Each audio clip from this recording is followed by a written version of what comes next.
नमस्तेऽस्तु महामाये श्रीपीठे सुरपूजिते शङ्खचक्र गदाहस्ते महालक्ष्मी नमोऽस्तुते। नमस्ते गरुडारूढे कोलासुरभयङ्करी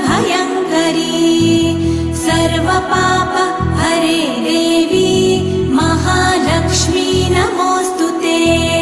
महादेव्यै च विद्महे विष्णुपत्न्यै च धीमहि तन्नो लक्ष्मी प्रचोदयात्।